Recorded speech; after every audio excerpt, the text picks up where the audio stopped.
Greenlight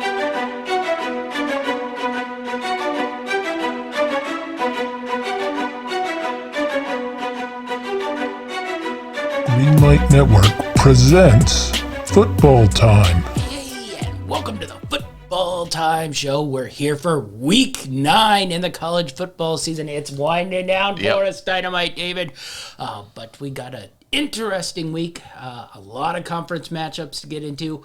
I think some games that we thought were going to be bigger didn't turn out to be quite as big. I'm looking at you, Pitt State, Ohio State. Thanks for that one last week. But overall, an okay slate. I had trouble finding stuff to bet on, so I went scattergun and just started throwing stuff down on my sheet and hoping a couple of it sticks here. But what do you make of week 9 here? Yeah, there's actually some good plays that I really like here, but it's getting deeper into the conference play. Some old rivalries are cropping up, and some interesting matchups and point spreads are getting a little interesting from overreactions to some upsets and stuff. So. I think there's some money to be made this week. Yeah, a couple teams have to actually play other good teams on occasion here. So let's kick things off with the Miami Hurricanes versus the Pittsburgh Panthers. You had a hot week last week. This was one of the ones you missed on with Miami. Yeah. Getting that win over NC State. Never trust the Wolfpack. But Pitt got the big win they needed versus Clemson last week. Looked pretty good doing it. I will say that offense... played good offense. I didn't know if they could do that versus a defense like Clemson. They did. Meanwhile, Clemson's offense continues to be poor. But now Miami comes in there, 9.5-point favorites. I think the only thing about this game really is does Pitt have the setback after the big win last week versus Clemson, or do they stay focused, move on, and try to ride this ACC season out to a favorable one for them? I've got Pitt keeping it together. I think they're going to keep it rolling. I don't know what happened that led to Miami getting that win last week. I think it was a fluke, but Pitt's rolling. I think they're looking for big signature style points here, so I think they're going to look to lay it on Miami at home.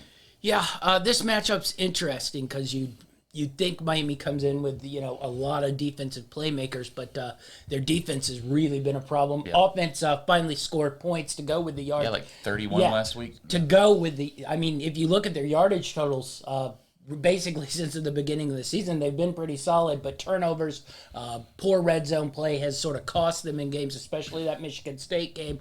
But they seem to have found something. They're playing a lot of the young guys. If they stay after this year, I don't know. But the thing that concerns me with this game for Miami to pull this upset would be their defense. They give up still explosive plays.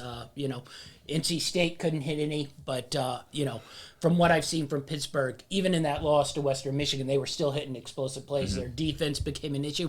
This might be a little bit of a shootout here. Miami, the previous 2 weeks before the NC State game lost, on the last possession there, but they were in high leverage shootouts. So I don't know if Miami can pull this upset going to Pittsburgh. The weather doesn't look awful, 50 degrees. It could be much worse in Pittsburgh this time of year, but not going to be terrible, but not great either, which is something to look at. But I don't think Miami has a defense in this one, so I definitely think this will be a little bit more of a shootout. That 61 seems a little bit low in this game, especially as we've seen Miami's offense sort of get better and better week to week here. Yeah, and Pittsburgh's defense has been a little susceptible in some of their games. They do give up points, but the last couple of weeks they've been playing a little bit better defensively, holding Virginia Tech just to 7 and Clemson to 17. Yes, but Clemson's not going to score more than 3 touchdowns against anybody this year. But still, they've been playing better defense. I mean, even Georgia Tech, they only gave up 21. So Pittsburgh seems to have things rolling together, still undefeated in the ACC. Maybe they run that whole conference this year. Yeah, it always does help your defense to go through a New Hampshire, Georgia Tech, Virginia Tech, Clemson run. But we'll see if Miami can put some points on them. We'll see if Pitt can stay focused here and continue to play well in the ACC. Next up, Big one in the Big Ten. Michigan State. This has got to be the game of the week, right? I think it might be, considering what happened to Ohio State, Penn State. Yeah.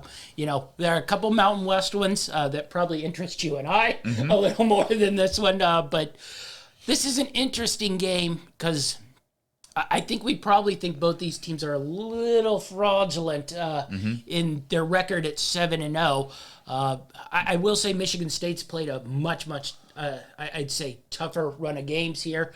Nebraska at Miami, even Western Kentucky coming there, but they managed to win all those games.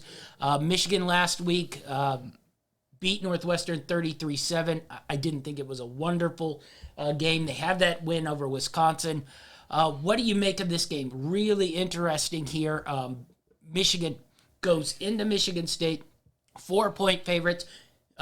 Harbaugh never has a win over a top 10 ranked team. I don't know if we're putting Michigan State as a top 10 ranked team, but in the rankings they are. What do you make of this one? I don't have a play in this game just because I think it's so up in the air. But if I had to pick, I think I'd probably lean with the home team here in Michigan State. Just looking back at what Michigan, the last few good, solid teams that they've played in not even really good teams, but when they played Rutgers and when they played Nebraska, they were challenged in both of those games, and they weren't able to really put the opponent away offensively. And Michigan State's actually proven that they can put up a lot of points on the board. They're kind of sneaky good offensively, but I'd probably trust Michigan State a little bit more if I had to make a play here. 4 points is tough, but it'll be a fun game to watch. Yeah. But you said both of these teams could be frauds, but one of them's still going to come out a fraud, even if because one of them's going to get the win. So we'll still have an 8-0 team here coming out of this one. But both of these teams still have to play Ohio State. Yes. So this is interesting because this is probably the best, I'd say, offense Michigan has played all season long, depending on what your take on Nebraska is. But I think Michigan State's offense probably a little bit better than Nebraska. I mean, even that game last week versus Northwestern, that was, Michigan was struggling to score on Northwestern. That block punt, pretty much flipped that game, and then it was over, once Northwestern gets down, about 2 scores. So that thing remains hopeless there. But I think the play, if you're going to take this game, is probably Michigan State getting points at home here. If you ask me who I think the better team is from what I've seen, I think Michigan's a better team here. I think their defense is solid, and I think they run the ball enough and hit enough play-action passes that it comes along. It's not real appetizing to look at, but this is sort of a John Harbaugh team to its cliche. Solid defense, real old-school pro-style offense. Yeah, reminds me a lot of the Luck Stanford teams. Yes, minus Andrew Luck being able to take probably those Luck Stanford teams when he was like a freshman quarterback, freshman, sophomore quarterback before he really, started dominating college football. But that's a good point there. Solid defense, good running game. It's not pretty, but it seems to be effective now. We say solid defense, but like I said, this is probably the best offense they'll play. We'll see if they can shut down those explosive plays that Michigan State has sort of lived on. I really look at them and look at Oklahoma State and sort of see, the same type of team. Yeah. They find a play here or there. They hit explosive plays on occasion on offense. Their defense is solid enough to keep them in games. So this one will be a really, really interesting one. The other thing I was looking at here, the total, 50.5. You think they hit 50.5 here? I think that's pretty high. Ballooned. I think both these teams will be pretty close to the vest. I think every offensive possession is going to be like a tug of war in each quarter. Someone will get 20 yards punt, 20 yards turnover, 20 yards punt, and then someone kicks a field goal or something like that. I could see that this being the game, and then one big play Yes. changes the whole balance of the game. But yeah, 50.5 seems a little high for me. Yeah, the only thing I think could burn that is overtime. But I think last week in the Penn State game, they had 9 and still managed to go under the points. So I don't know how many people have ever had that one go on, but I think everybody takes the overtime as a death knell in the over-under. And all of a sudden, 9 overtimes, still hit your under. So Yep. interesting game. Sadly, we're being weaklings, and neither of us have a take on this one because I don't think we know quite what we're going to get from it. But we'll move on to the Big 12 game. Texas, Baylor. Baylor, 3-point favorites. This would have been an interesting one to sort of take in the preseason here. Oh, yeah. Because I think you could have gotten a lot more points. Probably about 21 points or so. Yes. So, Baylor, another solid game. Again, It's hard to believe this team's 6-1. Yes, I know. Coming off that BYU into a bye, they've been really, really good. Texas, meanwhile, they've had some struggles lately. They seem to get up, they seem to blow it. They seem to get up, they seem to blow it. They're coming off a bye. Baylor 3-point favorites. What do you like here? I'd have to I didn't take a pick here. I may take one. I like Baylor here. Me and you joked about, let's watch this game. Let's watch Texas go up 14 points and then get a live bet on Baylor when they're getting about 7 or 8. Then you're going to get some money there because you never trust Sark with the lead. Yes. He's going to give it up. He can call some plays, but his offense just isn't designed to hold leads. Yes. And he needs to figure something else out because this has been haunting him for, 10-plus years now. Yeah, this one's interesting because also, I've been listening to all the pundits. Everybody's just like, Texas is better, Texas is better. And I think they're like us. They don't quite know how Baylor is 6-1. I think, what was their over-under at?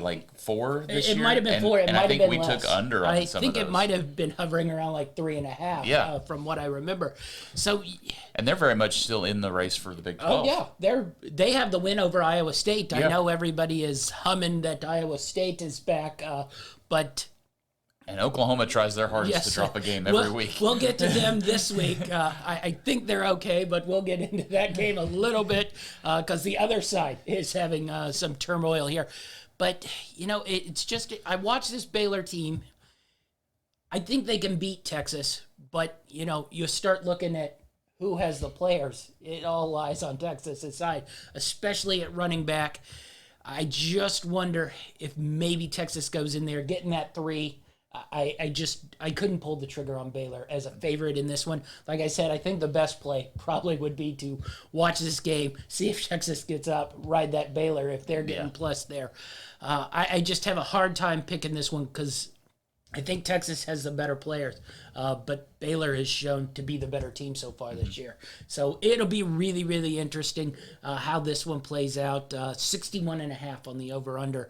That seems probably about right on the money. About right there. Yeah. I don't see Baylor getting in quite the shootout here. The defense has been too good so far this year, opportunistic on turnovers, and Texas has been a little sloppy on the turnover side of the ball too, which could flip that game, which is how Baylor got that win over Iowa State. Mm-hmm. Iowa State had 200 yards more offense than they do, but they forced the turnovers, got a couple cheapy touchdowns, and won that one. Next up in the Big Ten, Iowa, Wisconsin. Wisconsin has found their form. They realized how to use Graham Mertz. Don't let him ever throw the ball. Yeah. They went back to old school Wisconsin football. If he does not throw, he does not turn it over. Iowa, coming off that loss, coming off a bye into this one, goes into Wisconsin. 3.5-point favorite for Wisconsin. I think this is a little big. I'm not ready to jump all over Wisconsin. I think that if this was a night game, I'd be a little more prone to hover on Wisconsin, but I think at noon, it won't be quite as lively an atmosphere here. So what do you make of this one? Well, I see what the odds makers are doing here. Wisconsin, beat Purdue, who 2 weeks ago beat Iowa. Yes. So, therefore, they should be the favorites against Iowa. But this Iowa team is a better team. And, was 2 weeks ago they were right there, in a playoff spot. They had the bad, tough loss against Purdue. But Wisconsin didn't look amazing in their win against Purdue. They basically handed the ball off the whole time and hoped Purdue didn't score, which they did not. I think Iowa's good for at least 3 to 4 touchdowns in this one. I think they're going to beat Wisconsin. This is one of my plays this week. I like Iowa getting points. Yeah, I think you can't pass up Iowa getting points here. Even if this game were to go Wisconsin's way, I think this would be a field goal game either way. I would not foresee Wisconsin being able to blow them out. As conservative a game plan as they came in with Purdue, who was a very solid defense, Iowa's defense is better than Purdue's defense. They will be without one of their top corners, Iowa, but judging from last week's game, I'm not sure how much of a factor that is if you're only going to throw 8 times a game. So what do you think about this point total here? 36.5? 36.5. That's got to be the lowest one this week. I think it is. It might be the lowest one so far this year. Is that all Iowa's points? I just... The over there might be a good play. It might be, but I would not. The only thing I could say is both quarterbacks have been turnover prone, and that could ruin your under, whereas neither team scores an offensive touchdown, but both teams get defensive scores. Yeah. So that might be the ruiner there. I think Iowa's definitely the play here. Yeah. Same theory when we just talked about Texas. They've got the better players. Yes. They've got the better offense. Trust that they're not going to repeat what they did against Purdue. Well, that's, you look at that Purdue game, and we've talked about it. Iowa's getting buckets of turnovers every week. They did not get that Purdue, and then they flipped it. They were the one turning the ball over. Yep. So I think coming off a bye 2 weeks to prepare for Wisconsin, they got that running game going. We'll see if they can do it again. But I think Iowa's the better play here at plus 3.5. For sure. All right, let's move a little bit across the state to Iowa State. Managed that win versus Oklahoma State. Close, but they sniffed by. Now 5-2, the Cyclones. They're doing their little thing. They'll come away with their 9-10 win season, and we'll all think Matt Campbell should probably take the LSU job or something. Tricky one this week, though. They go to West Virginia with the Texas game looming next week. Yep. I must say, I'm a little in love with West Virginia. You've always told me how much you like those Big 12 teams traveling to West Virginia. The thing that annoys me is for some reason they moved this game to 2 p.m. Instead of 12. Instead of 12. I wanted that 12. Why they moved it to 2 so they could put it on their flashy ESPN Plus. I don't know. I don't know why it can't go on ESPN Plus at 12. But I still think going cross country into West Virginia. Getting the full touchdown. Yeah. Getting a full touchdown, West Virginia coming off a solid win on the road versus TCU the other week. So yeah, I think this Mountaineers defense can buck up a little bit here versus Iowa State's. Iowa State's offense still did not look, I'd say, completely right last week versus Oklahoma State. West Virginia, I think they're a strong 3-4. They've dropped some tough games against some tough opponents in their conference. So don't count them out just yet, and their defense is solid, especially at home. So that 7's a good one to look at. I don't have it in my picks, but I'd have to lean that way if I was looking at this. Yeah, I think you're playing the point total here. West Virginia seems to be able to be in games. Close games is a totally different story. Correct. But I think they could stay in this one. And I think it plays out similar to the game versus Oklahoma State, where Iowa State was 7-point favorites. They won that game, but they were nowhere near covering that sort of 7-point spread. I think this will be a tight game throughout. The only worry would be, as per always, West Virginia's quarterback play, which always comes into play here, whether he sabotages this game. But I think the defense can step up for some Iowa State turnovers, which they've had a problem with all season long. Going into Morgantown, always a tough place to go. I really, really like this 7, 48.5. I'm not touching that one either way. No. It just seems like I don't know what to expect score-wise from this game. Do we get a shootout? Do we get a defensive game? Do we get some stupid in between where we get turnovers on both sides that sort of crush our soul? Well, West Virginia's got one of those weird defenses where, and I always talk how I like their defense, but somehow they give up, 20 to 30 points a game. So they're definitely a big opportunistic defense. They like to jump on the ball and get those turnovers, but they still tend to give up points. Yeah, they'll have a couple series where they'll just, go ballistic, pressure on the quarterback, first quick 3-and out, force big sacks, and then they'll just, bam, bam, bam, drive, touchdown. Yeah. So it's a little weird, but I like the 7 in this one for sure, especially with next week's game with Texas looming. I don't know quite how big a game it is. We always say that just because it's Texas. Texas may have 4 losses but at that yes, point. if Texas loses to Baylor, it becomes less and less of a big game, other than every team just wants to beat Texas. Next up, the cocktail party here. You can't call it that. Well, I can call it that because that's what it was when I was a child, and I'm not changing it because they don't want college students to drink, though. All they do is drink. So, Georgia, Florida, 14-point spread here for Georgia.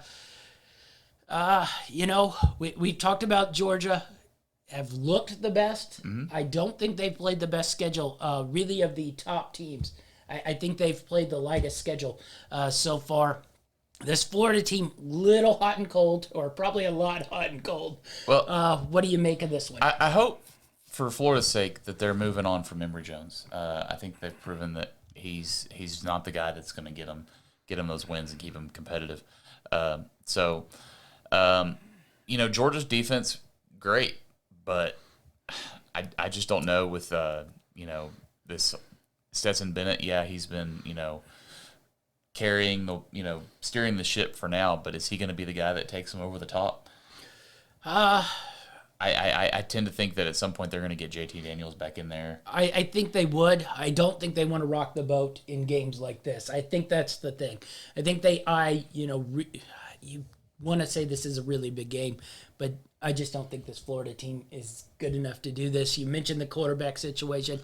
I think they've been poorly coached this year, too. I think Mullen has coached some really poor if games. they were going to make, not do this 2-team thing, they probably would have already pulled the trigger. So either he doesn't think Richardson is capable of handling full-time duties. He likes the little, yin and yang, though I don't know if they're really yin and yang because neither of them can throw all that. Well, that's the thing is Richardson comes in, he provides some explosiveness, but watch him throw the ball and he'll throw it at their feet. See, that's what I think they're why they haven't pulled it, because I probably think see that in practice. Somehow he's an even worse thrower than Emory Jones. Emory Jones at least gets the ball elevated. The other one just spends his time throwing worm burners. But Richardson has that big body, big play capability, and I think he runs, Mullen's offense a little more like he likes to run it. It's just hard to sort of see where you're getting Florida. At times they look all right. The turnover's been an issue, especially in that LSU game. I don't think the defense has been all that great, so far this year. Can Georgia take advantage of it? I don't know. I do lean that 14 might be a little too high. I don't like that. We say that, but every week, for the past 4 weeks, Georgia's been getting these huge spreads, and guess what? They've been covering them week in and week out. It's just one of those things where you think Georgia's going to have a game here where, it sort of comes back to bite them that Stetson Bennett is their quarterback. It's not really an insult to Stetson Bennett. He's just, He's a college-level game manager. He's not even like a pro-level game manager. He's a college-level game manager.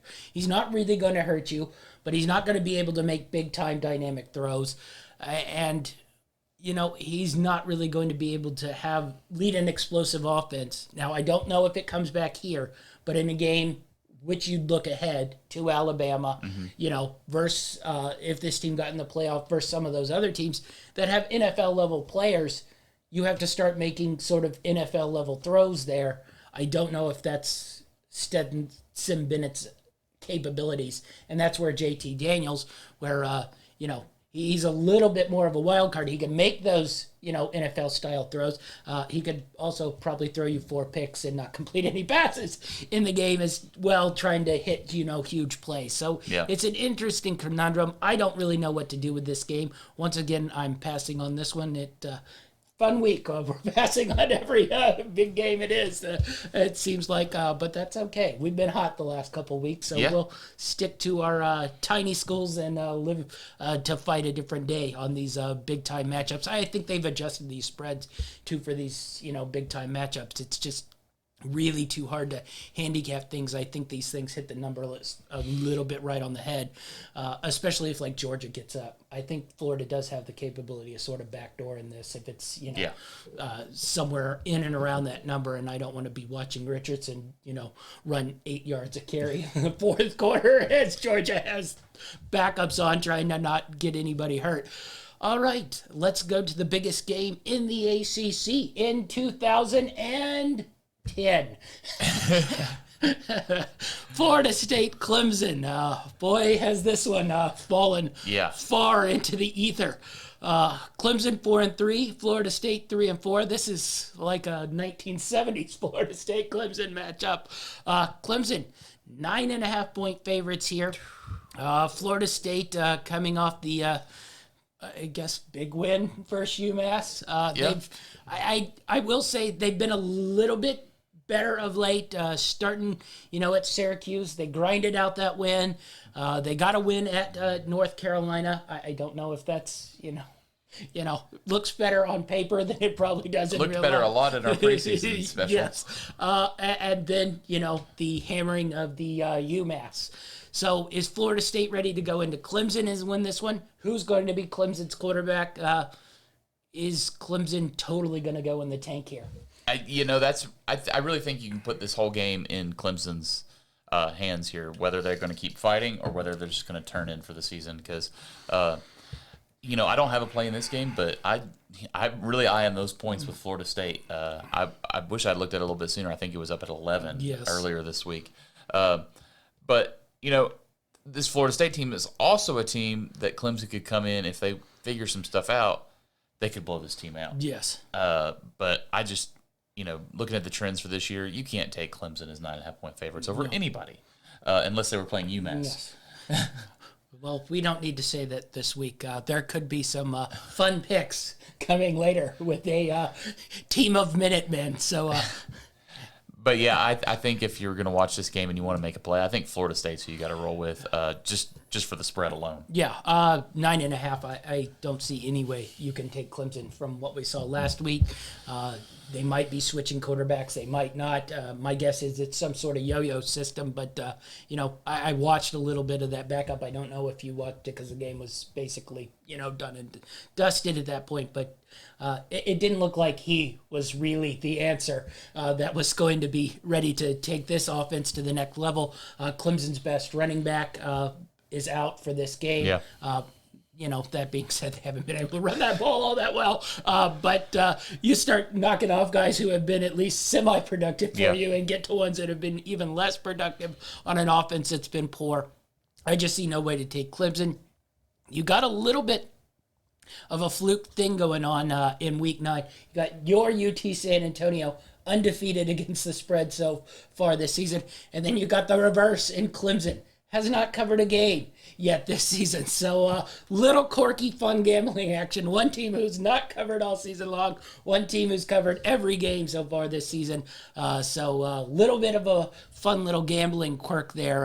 I don't know if this is the one to get them off the schneid. It's probably also a little bit how much you believe this Florida State team has come together. Well, I do think they played a little bit better each and every week. Well, they've proven they can put points on the board. And that gives me even more confidence in taking that spread because Clemson has proven they cannot put points on the board. So unless they figure something out and just all of a sudden explode, there's no way they're going to cover this spread. Yeah. I think the other thing you have to look at here... I'm talking myself into it more and more as we talk.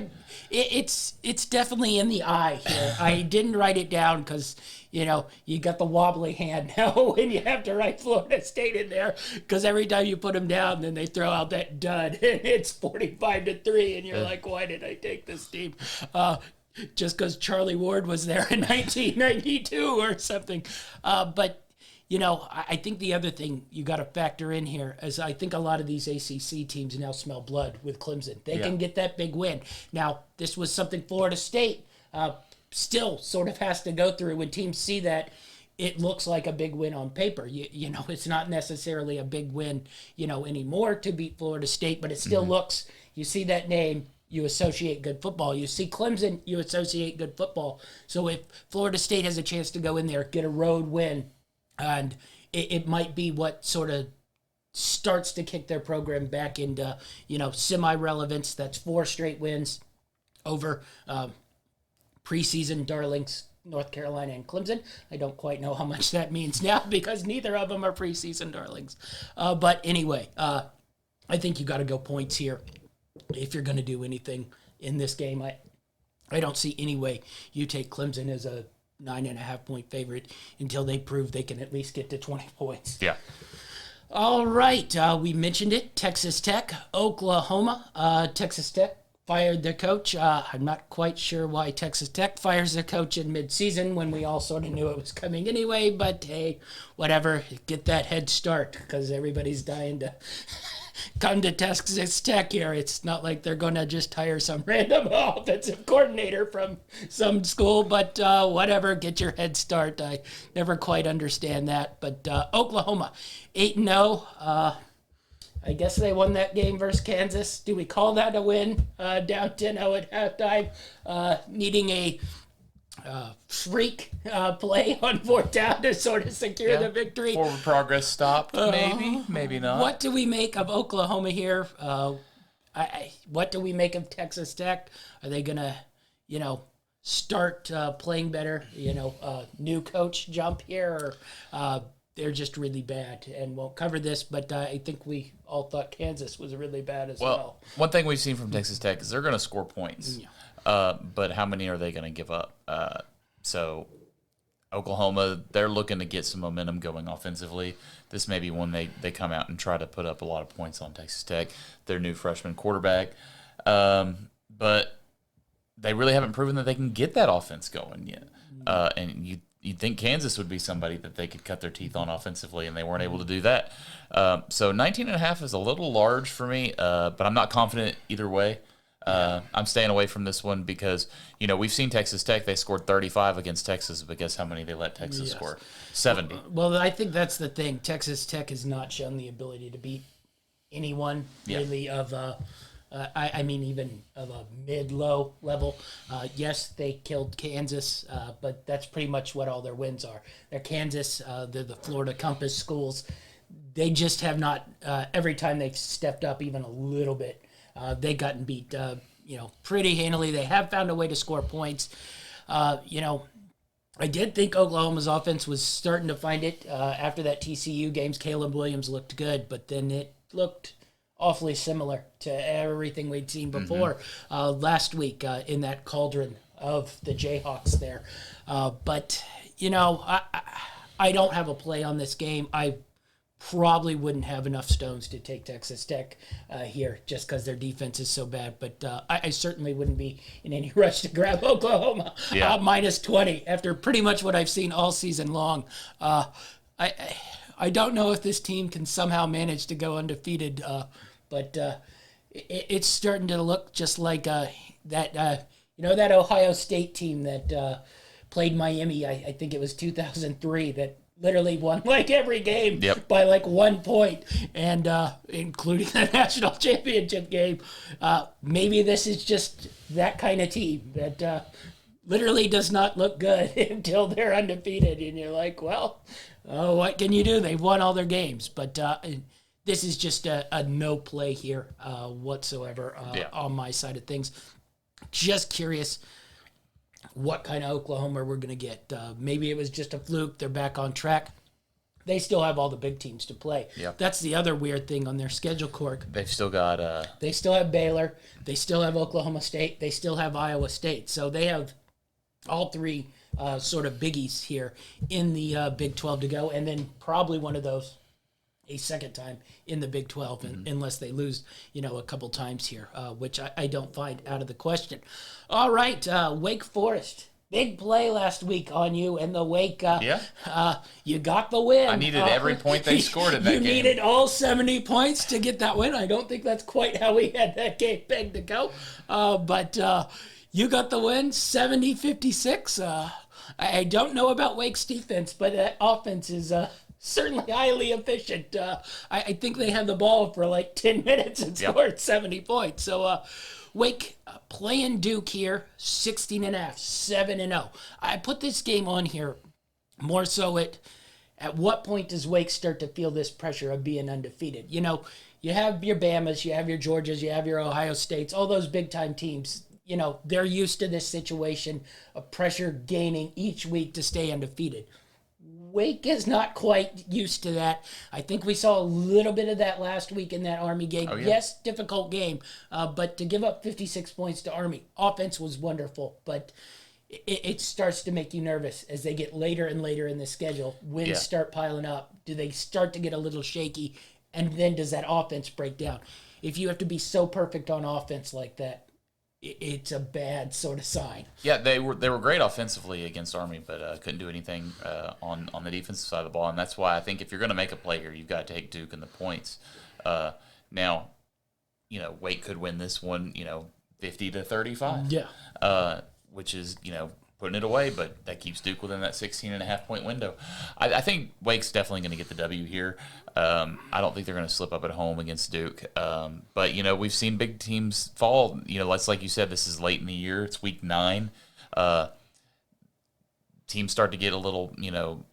Well, I mean, even a team like Iowa. It's hard to get up week in, week you out. know, 2 weeks ago in that Purdue matchup, you know, yes, Iowa's a solid football team, but they aren't a football team that gets mentioned into, you know, 4 playoff series.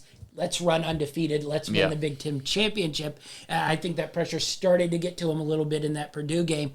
You know, now the pressure's off because they got their loss.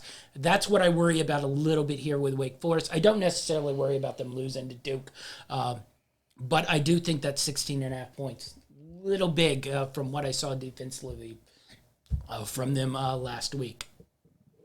All right, we're going to a favorite of yours. This doesn't seem like a big game. Yeah. But this is a game to look ahead to the game next week where your UT San Antonio Roadrunners are going into Texas El Paso. Now, UTEP 6-1. Yeah. Much better than I thought they'd be Yes, at the they beginning of were. this season. UT San Antonio undefeated on the year. A Conference USA showdown here for these two big ones. But first, UTEP goes to a tough game here in Florida Atlantic. 11-point underdogs here. Can UTEP go in there, steal this one, set up the huge matchup for UT San Antonio? UTEP 7-1 versus 7-0. I like the points here with UTEP. Now, UTEP 6-1. I went back and I started looking at their schedule. You don't want to do that. They haven't really beat a whole lot of people this year. It hasn't really been anything impressive. I think probably Old Dominion's one of their best wins this year. Yeah. I maybe Louisiana Tech, depending on. But you go look at Florida Atlantic. They've been tested a little bit more. They've played Florida International. They've played Air Force. They've played UAB. Even Charlotte's a better team than pretty much anyone else that UTEP's played this year. So I think UTEP's got that going against them a little bit, that they haven't been in those challenging games. So I want to take the money line here. But I can't talk myself into that. I'm going to take the safe play, and I think I'm going to take UTEP in the points. Yeah, I think the points play is here because I think UTEP has gained confidence. The only, sort of one that makes you nervous is the one loss. They went to Boise State. They got housed pretty good in that game. Yeah. Now, Florida Atlantic is not quite on that level. But this is easily the biggest step up they've made from their wins. You mentioned it. Old Dominion might be their best one. Maybe New Mexico, possibly Louisiana Tech, though I think Louisiana Tech is on like a 5-game losing streak right now. So, the wins haven't been there. I think it's just more of a fun because I want that UT San Antonio, UTEP, big showdown next week as a 7-1, 7-0 collide head-to-head for the Conference USA. I do think Florida Atlantic's a better team here. You mentioned it, maybe the money line's intriguing, but I'd like a little bit more value there. Yeah, I think that's the problem. Plus 350. I think this would have to hit the 5 range for me really to want to grab it just because UTEP was so poor going into Boise State. It'll be difficult to go into Florida Atlantic and win. Now, that being said, Florida Atlantic has been a little Jekyll and Hyde. They can play really, really well like they did last week for Charlotte, and they've thrown a couple duds out there where they have looked awful. So, interesting game. I know it shouldn't be on most people's game of the week, but it's certainly on ours. These are the kind of games that get us excited. Yes, I know. I'm already looking Michigan State. Give me UTEP, Florida Atlantic. Well, I'm already looking ahead to the schedule, and I'm like, oh, UTEP, UT San Antonio, showdown, Conference USA next week. Undefeated conference teams. But this one's stuck in the way, and I was like, but oh well. Ooh, Next another up, good one. Now we get into a big one.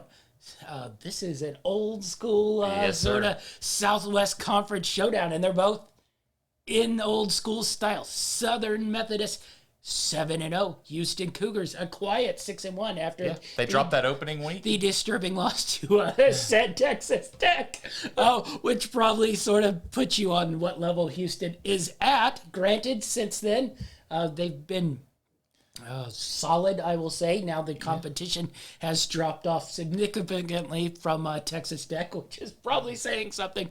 But SMU goes in there as a 1-point underdog. I'm curious which side of the line you're taking on this one. I'd have to go Southern Methodist. Just because I can't trust Holgerson with a favorites. He's just proven time and time again that I can't trust him. And every time I try to trust him again and take him, I get burned. So I'd take SMU here. Yeah, I'm leaning SMU here. I didn't put it in my picks. I didn't either. I do still have the Houston Cougars as the American Conference champions bet sitting there. Where'd you have that at? A plus like 2,500 or something like that? It's a lot. I know. It was a good bit. Because it's been staring at me in my pending bets for 4 months now, and I'm starting to get a little angsty about it sitting there. This is a big one for that. But this is a big one for that. If we can get this one, that probably means at least we can get into that conference championship game result to Cincinnati or not. That being said, I hate Houston. I dislike Dana Holgerson by a whole lot. I like SMU, and I really like Sonny Dykes. So, my affiliations are a little tight here. Large money sitting in this hand. Would like to see Southern Methodist rout Houston and in the Dana Holgerson era sitting in this hand here. But I think SMU's the better team here. We mentioned it. Houston's just gone through, weak teams. The Grambling win, Navy, Tulsa, Tulane, ECU, and even a handful of those are close. You mentioned the ECU game last week, 31-24. SMU has also played a pretty light schedule, but they have that nice win over TCU. They went and beat South Florida pretty good. They beat up on Tulane, so I just think SMU's a little bit better here. I like that +1, but I will say I'm half biased because I have a large bet that's pending for Houston to win a title. So I guess I win either way. Either SMU wins or I get a nice little bonus. Not that I think Houston can beat Cincinnati, but once I'm there, then I can sort of do some makeup betting. All right, interesting game in the SEC. I think this one, I think I'm a little even more intrigued by, more than Georgia and Florida. Kentucky, Mississippi State. Kentucky coming off that loss to Georgia. Do sit at 6-1. Mississippi State coming off a thrashing at Vanderbilt. Funny enough, Mississippi State getting 1.5 here. I will say, I was a little shocked that Mississippi State at home, 1.5. Yeah. Mississippi State's played a much harder schedule. Yeah. I think if you flip this and gave Mississippi State's Kentucky schedule, they'd probably be 6-1. I don't know if Kentucky would be 4-3 if they played Mississippi State's schedule. That probably hints where I'm going with my pick on this one. I'm curious where you're going with yours. I'm right with you there. I think, honestly, one of the biggest factors in this one is it's in Starkville. Yes. I think people take for granted how big of a home field advantage the Bulldogs have there with the cowbell, and it's just with some crazy fans there. They're very loyal no matter how good that team is. They're there. They fill it up. And Kentucky's really struggling offensively. and I think the crazy Pirate coach there is going to draw up some good plays. Mississippi State's going to be able to move the ball, and I think they're going to knock off Kentucky here. Yeah, I definitely think just Mississippi State defensively be able to shut down Kentucky. You saw how much Kentucky struggled versus Georgia in that game. Yes, they did get that fun touchdown with a minute to go to cover that spread. How joyous! But Georgia was basically pulling people out of the stands to stand out there as cones on defense for that score at the end. So that game looked a little bit more tighter than it actually was. Yep. And I think Mississippi State's defense has shown it's really, really good, high level, SEC defense. So I wonder if Kentucky could score. You flip things over. Can Kentucky's defense sort of handle the Mississippi State short passing game? I don't know if they can. I think Mississippi State will be able to, put enough points on them to separate themselves from Kentucky here. So I really, really like Mississippi State. You're missing it. 7 o'clock game in Starkville.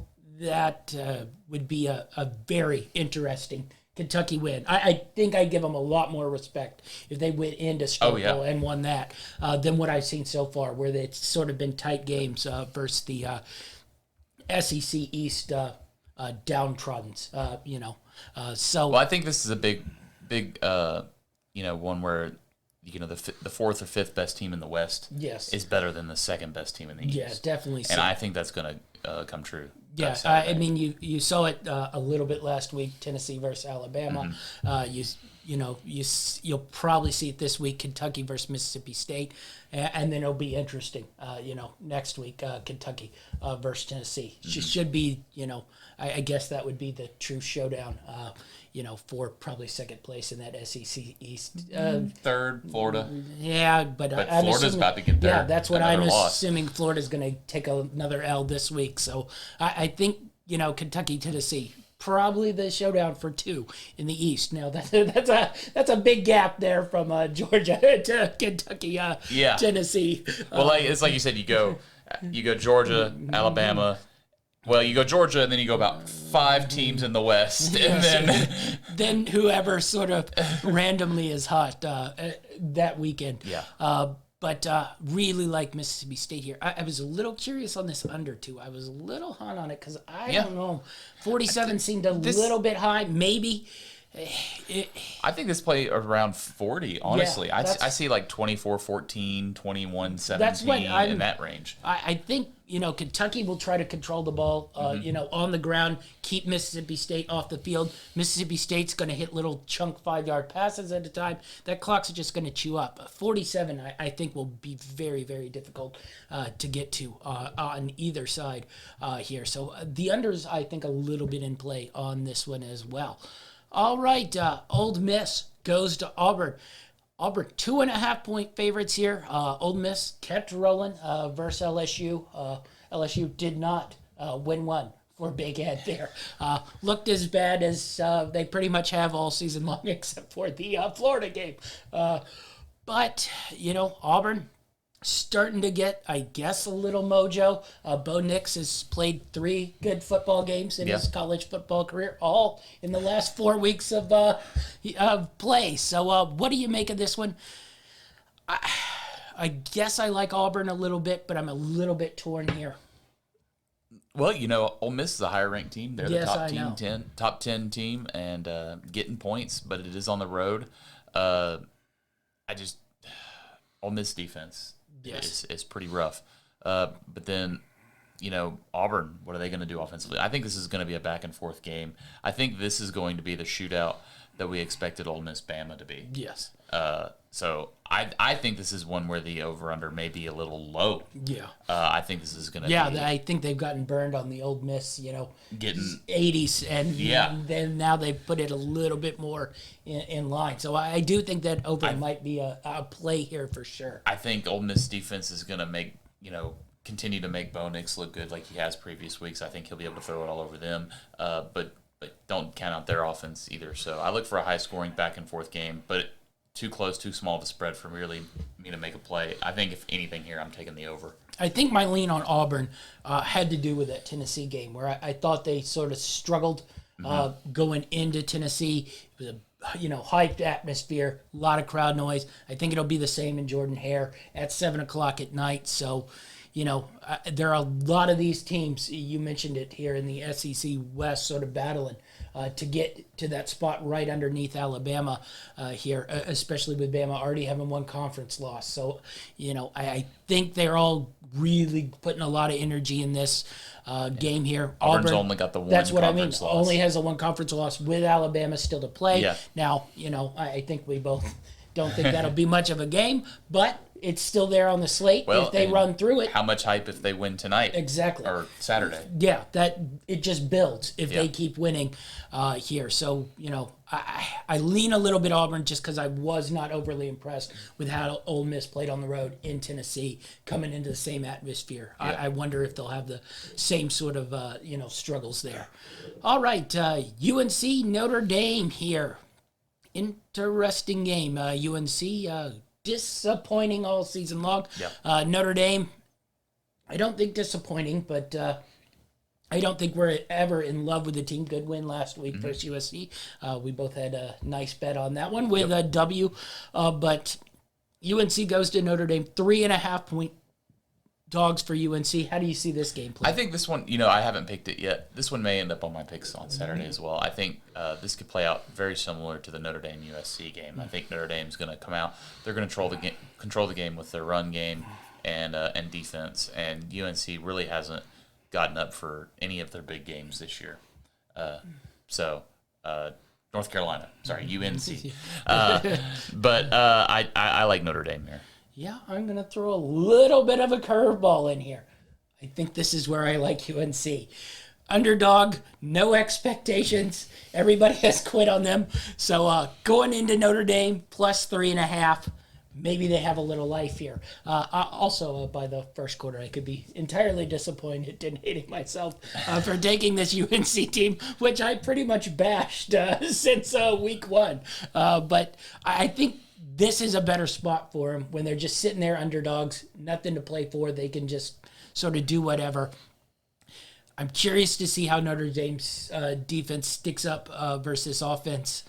And I'm curious to see if Notre Dame's offense can get going. It found itself in that USC game. But, I'll tell you this much. I was looking at the Arizona USC game, and I was beginning to have thoughts in my head that USC might drop that one as bad as they've been playing. It didn't make the list, but it certainly might come up, certainly in parlays. And I don't know if I'm quite going to move it to upset special, but the way USC has looked, I mean, they're just totally dead. So I don't know how much credence I give to that Notre Dame win. Yeah, it was a rivalry game, but that thing was bust from the word go, pretty much. So little curveball. UNC here, plus 3.5. I'm a lean, but I also will not be stunned if this ends up with them, losing like they did versus Florida State and such. Next up, Louisville, the NC State Wolfpack. The Wolfpack went Wolfpackian and went down to Miami, sort of screwed over their chance for ACC glory here. Louisville. One of my misses last week. Yeah, I know. Don't trust the Wolfpack. I think it's more don't trust Dre Doreen when he has to win any important style games. But Louisville, win over BC. I mentioned I'm starting to like this team. I think they can go in there, play a tight game versus NC State. You think NC State, much better home team, will cruise in this one, especially now. Pressure's once again relieved after the loss to Miami. Yeah, this is one of those teams where you watch them, and they're completely different at home. They've really dominated at home this year, and I don't trust this Louisville offense. I still think they're a little too hot and cold to go in and get a big road win. I don't have a pick in this one, but if I did, I would have to ride the Wolfpack once again. Yeah, this is once again. I'm just going with a feel that Louisville's going to, break off a handful of these wins, and that next season when we do our preseason previews, we're going to be Louisville over 9.5 wins, and we're going to be like, well, it was pretty bad up until the last 6 weeks of the season when they just started rolling through bad ACC teams. But, I just think, that's... I put a lot of credence in Scott Satterfield. I think he's a really, really good football coach. And I think he can just take advantage of these, teams that are all sort of poorly coached and just poorly disciplined. You saw that last week with NC State. Do they win? I don't know if they win, but that's 6.5. I just think they can stay in there, and we get a little bit of a shootout here in that game. Next up, the Luster Buster, Penn State, losing to Illinois last week. Sort of blew this game up. Ohio State now 18.5-point favorites here. A lot of love going on the Ohio State side. They're back in the playoff mix somehow because they've been beating up the worst of the Big Ten. Yep. I guess this is still a big matchup. 18.5 points seemed a little big for me, but a lot of pundits loving Ohio State think they'll roll in this one. What do you think? Yeah, I think if I had to make a play, I'd probably take Ohio State here as well, just from the way they've been rolling and, just watch Penn State and their lack of ability to score last week against Illinois. Just couldn't do anything. And Ohio State's pretty much been doing anything they want all year since that Oregon game. So I'd have to put my trust in Ohio State in the points, but I'm not going to make a play in this one. Yeah, it's interesting here because, the Penn State quarterback played. He did not look healthy. Yeah, I think they kind of week. Rushed that a little bit. But then they, James Franklin, who I always question, then came out and said he's 70% better than he was on Saturday last week. If that's the case, then why was he playing at 30% on Saturday? So I wonder how much he really is healed. If he's healed, I think this becomes a little bit, closer of a game. I do trust in that Penn State defense that can slow this Ohio State Buckeyes offense down a little bit. You saw Oregon's defense do that. Penn State is similarly as talented. You flip things over, though, you have to be able to score on that Ohio State Buckeyes offense. If the quarterback's not right, they aren't going to be able to do it. But they might be able to control the game a little bit with their running game.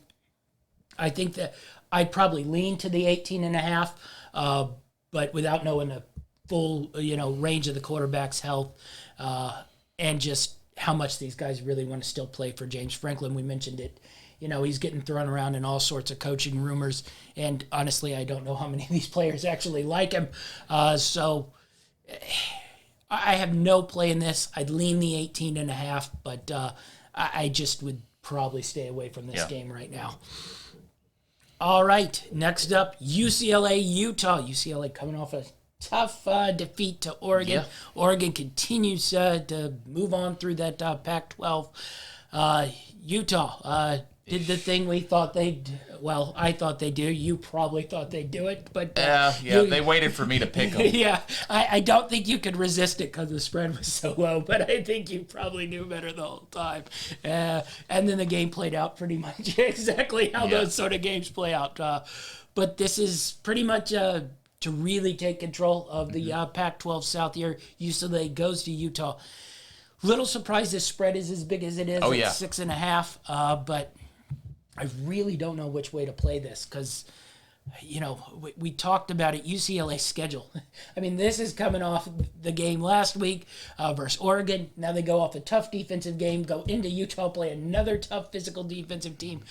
Do they just have the bodies and fitness to continue to play through these big, tough matchups? And Utah, after that tough loss to Oregon State, can they bounce back and get it together a little bit here? Yeah, I was on the fence a little bit when it was UCLA plus 4.5 when I first saw it, but when they got moved up a couple points and up to the 6.5, I just like UCLA here. I think this is going to be a close, hard-fought, back-and-forth game.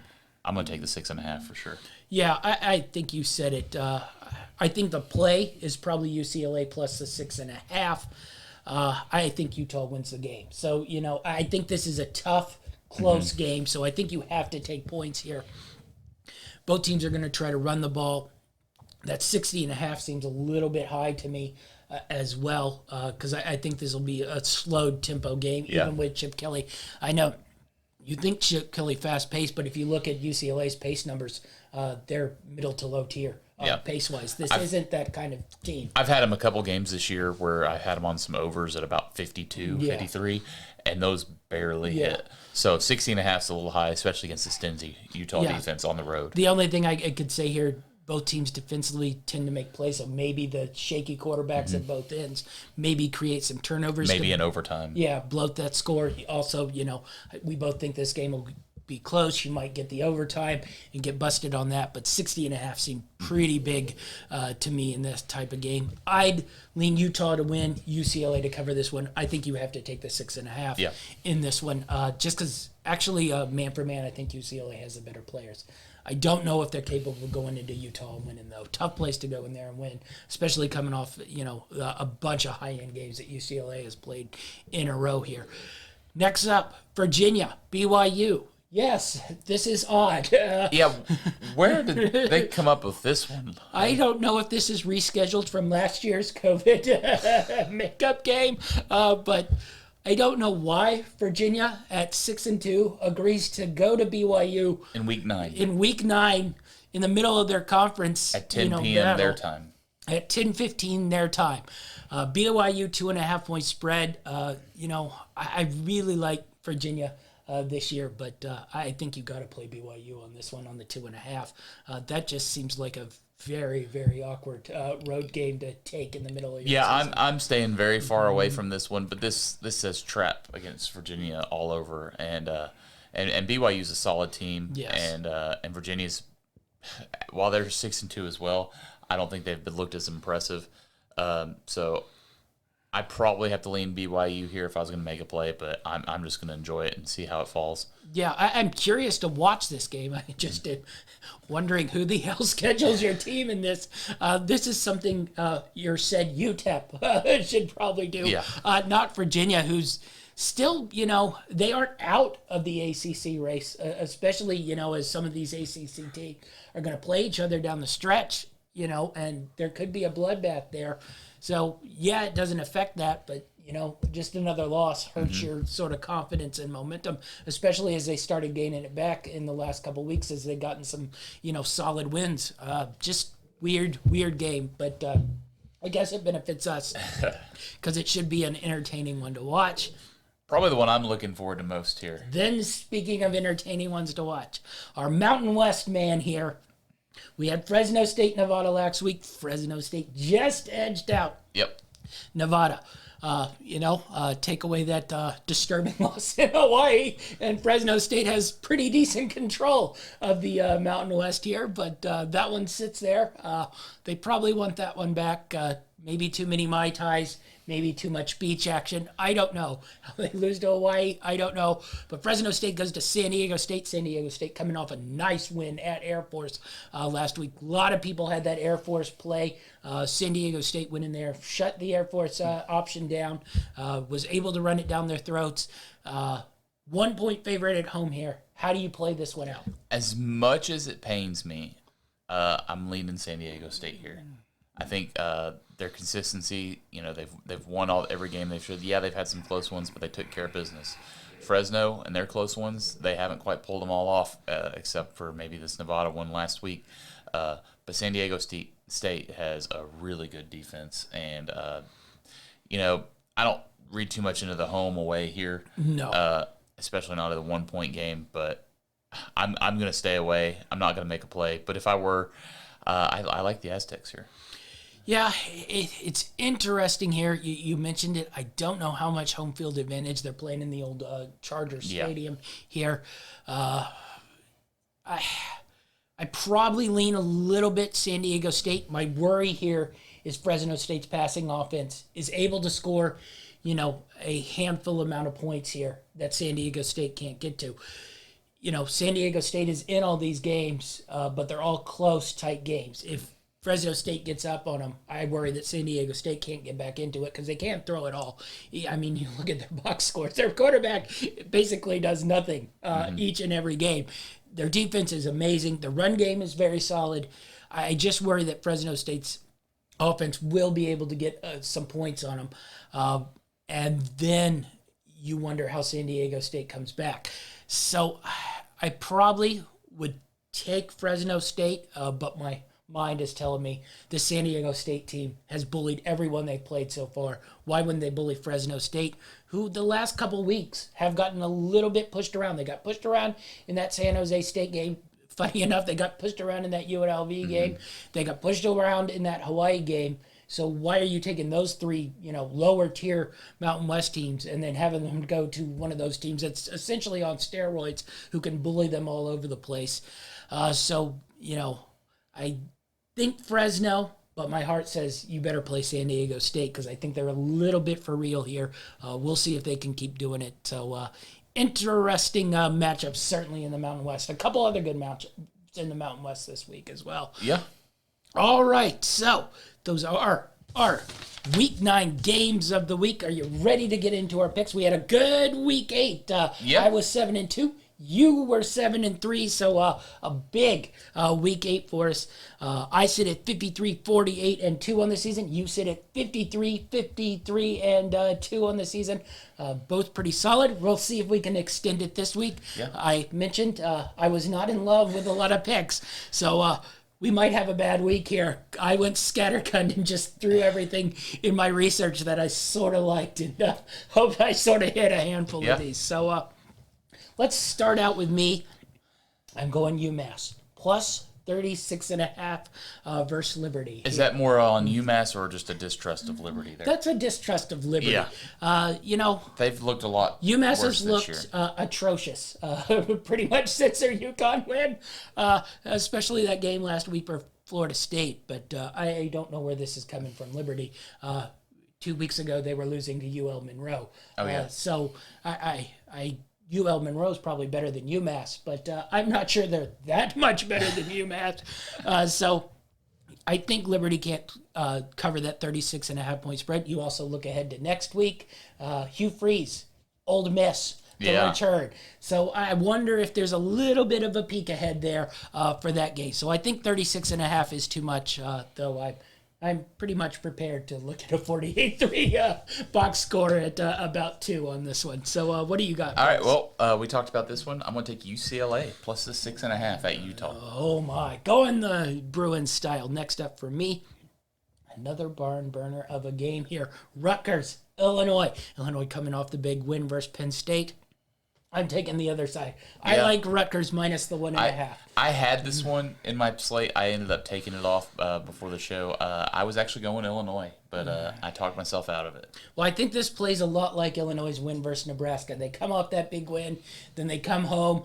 UT San Antonio comes in there, crushes them. I don't think Rutgers is going to crush them, but I do think, Penn State had plenty of opportunities to blow Illinois out. I think that sort of just went Illinois' way. I think Rutgers can go in there and beat up this team. Certainly will hold them on the offensive side of the ball. It's can they get enough points here? But I like the 1.5 by Rutgers. My second pick, I'm going to take Stanford minus the 2.5 at home against Washington. I think this is a no-brainer. Well, guess what? I got Stanford on my list minus the 2.5 versus Washington as well. Washington barely edging by Arizona last week on Friday.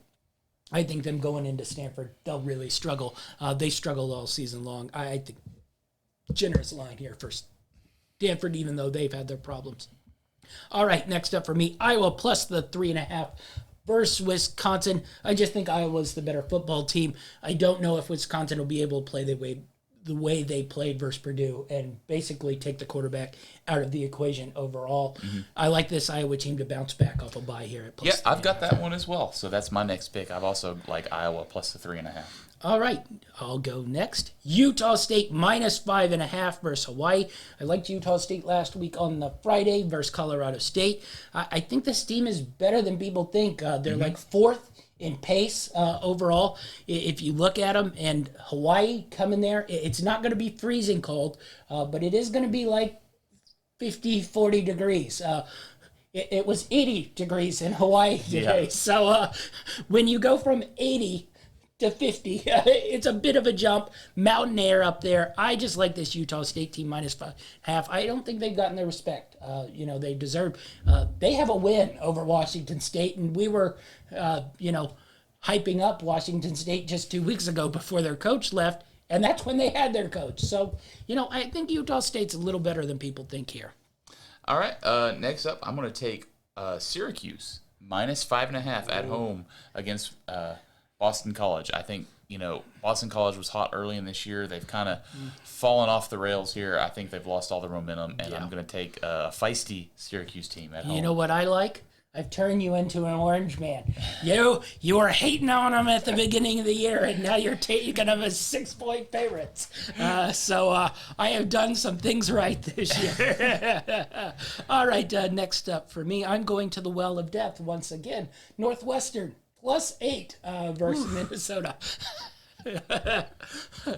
I don't know why I'm so in love with this Northwestern team, especially since I think I took against them every week for the first 4, and now the last 3 I've taken for them, and they have not covered except for the week I did not take them.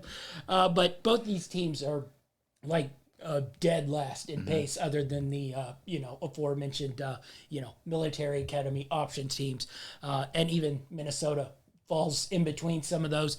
Same with Northwestern. So 8 points in a game where 2 teams are in no hurry to have their offenses do anything, I think is a little much.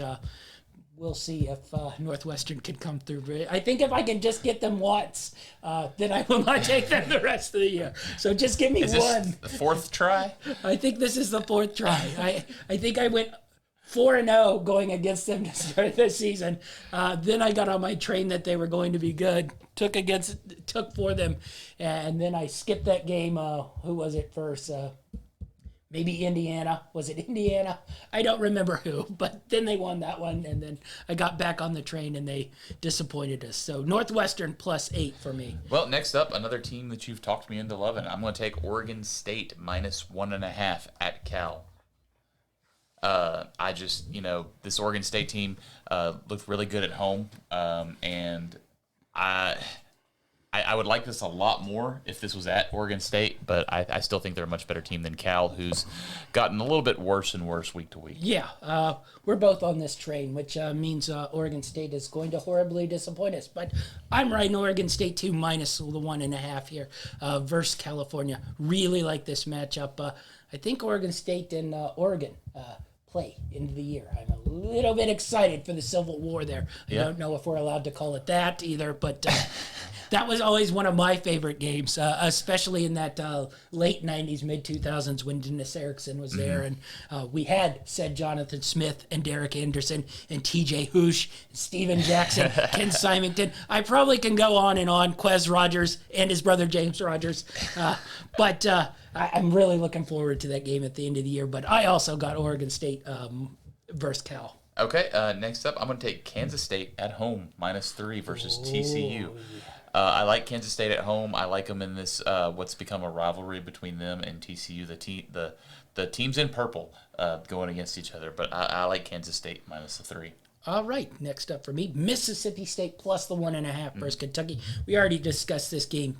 Really, really like Mississippi State here. I also have Mississippi State plus 1.5 versus Kentucky, so that's another one we might go down with a sinking ship together. We're on the same track this week. Next up for me, I doubt you have this one. I'm riding the Auburn -2 just because I talked about, I think Ole Miss might struggle on the road here. I didn't like the way they played in that Tennessee game. I squeaked by with my big bet.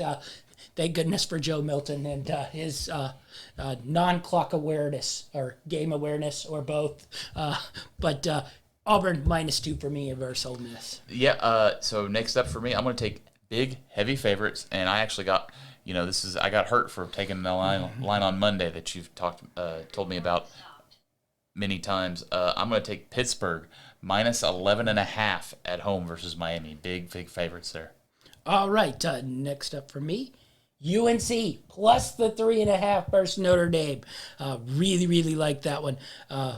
Throw in the curveball. Think this is where UNC and Mac Brown love to be. No expectations. Next up for me, I'm going to take Boise State on the road at Colorado State. Only -2.5. I think that's a little bit generous to Boise State here. This Colorado State teams, they've been solid, but they tend to fall when they come into the big games. All right, next up for me, I mentioned it. I'm riding Louisville to the end of the season or till they break my heart. Louisville plus a 6.5. Versus NC State for me.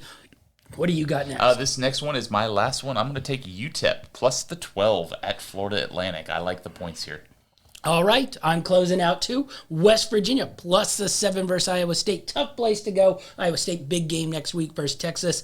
I don't think they're capable of covering that 7-point spread. Really like West Virginia plus the 7 on this one. All right, be sure to like and subscribe so you don't miss any of our shows. This was show number 100 for Football Time. Oh, wow. Pretty impressive. Huh? Anniversary. Yes, 100th episode. Be sure to like and subscribe so you don't miss any of those 100 episodes.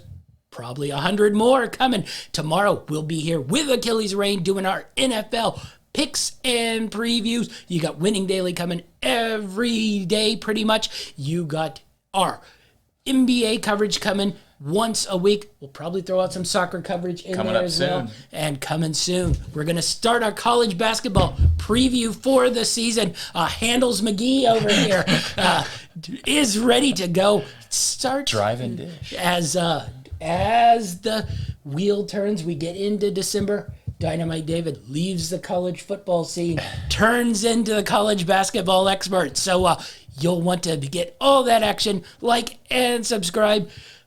That's our show, and we're out.